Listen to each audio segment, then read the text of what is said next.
June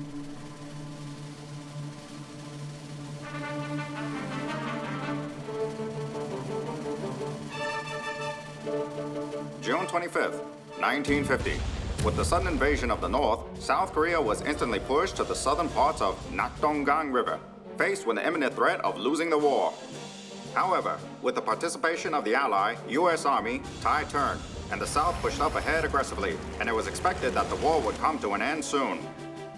However, with the participation of the massive Chinese Communist Army, the fate of the war became a mystery. In fact, the Korean War turns into a war between two great powers.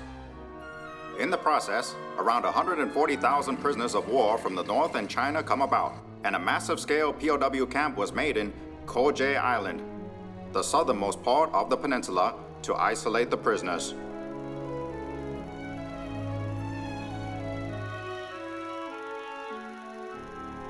Under the Geneva Convention that puts POWs' human rights at the forefront, POWs were guaranteed free time, such as vocational education and leisure time, receiving better treatment than South Korean civilians and soldiers at the time.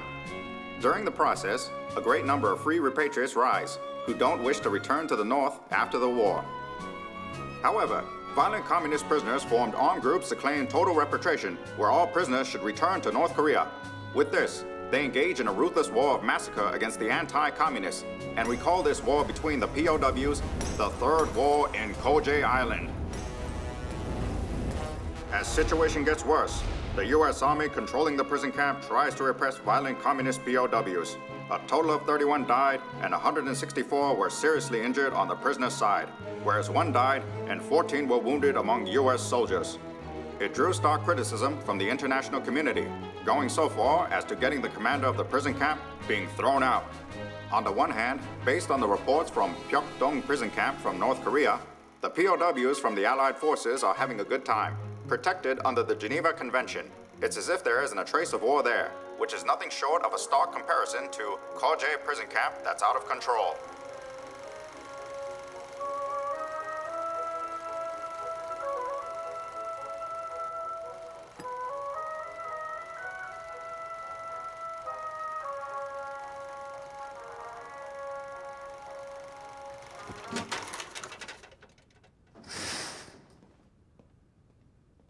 Fabricated propaganda. Of course. They seem to know their warfare. That is how you start the second half, gentlemen. Eat well, play well. Any thoughts? Sir, I've been in these parts for a good year now, and these people won't listen without a sound beating.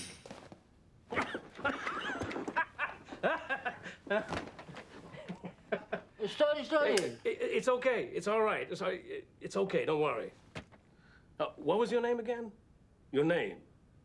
Me, Roberts. You. Name. 삼시기. 삼시기. That's it. Sam Shiggy. Sam Shiggy. Where was I? You were explaining the importance of the second half, sir. Exactly. Victory in the second half is a game of numbers. A couple of bad seeds can whip them into shape. When you're rounding up the entire herd, you gotta lure them in with something. Get them addicted to that sweet taste of freedom. Right, Sam Shiggy? Well,